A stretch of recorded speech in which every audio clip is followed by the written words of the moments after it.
So, I'm going to share with you some important points for infective endocarditis long case.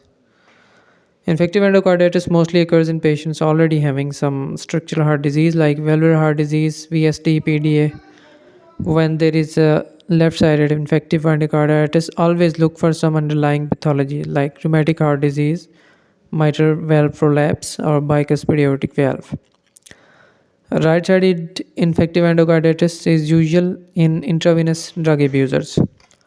Immunocompromised people, especially during uh, having some ailments like AIDS or some drug addicts, are more prone to develop infective endocarditis. Patients having prosthetic valves or other material are also prone to develop infective endocarditis, and sometimes patients' history is misleading.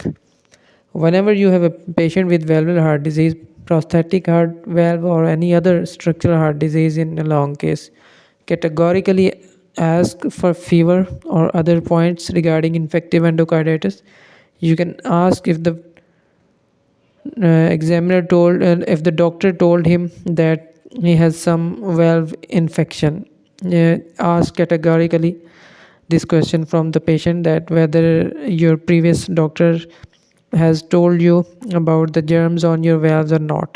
So this point is very important. Sometimes a case of infective endocarditis comes in the exam, and although that patient has some prosthetic valve, but some candidates do not ask about history of infective endocarditis, so there are less chances of being passed in that long case if you miss the history of infective endocarditis in a valve long case. So you will be supposed to rule out all other differentials like Paraxa of unknown regional long case if of infective endocarditis, and you should present your case ruling out all other DDs.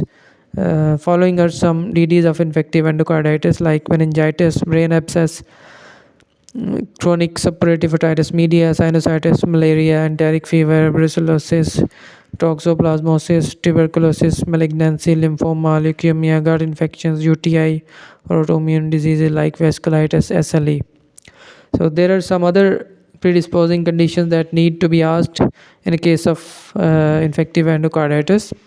Any kind of underlying structural heart disease, any prosthetic valve or material, IV drug abuse, or any other kind of addiction, recent hospitalization and prolonged use of IV catheters, CVP lines, dialysis catheters, and any recent dental procedure.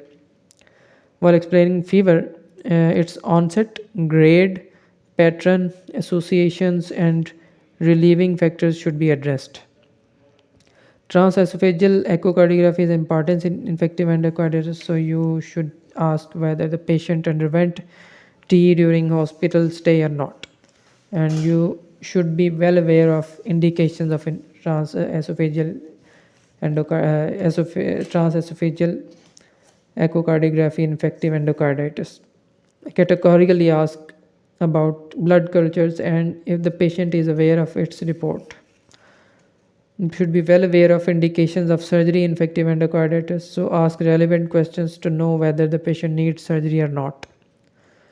Important questions asked in a long case of infective endocarditis are, just for example, difference between acute and subacute infective endocarditis, common organisms causing infectocarditis, what are fastigious organisms, which organism in this case, modified Duke's criteria, and peripheral signs of infective endocarditis, and you should look for them as well in the examination.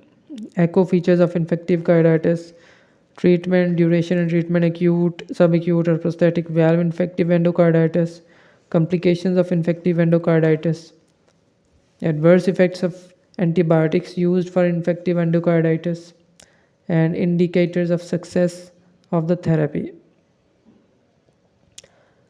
Anticoagulation in infective endocarditis, indications of prophylaxis for infective endocarditis, and which drug should be used. Suggested reading for infective endocarditis long case in valvular guidelines. our infective endocarditis section and infective endocarditis section from the book as well.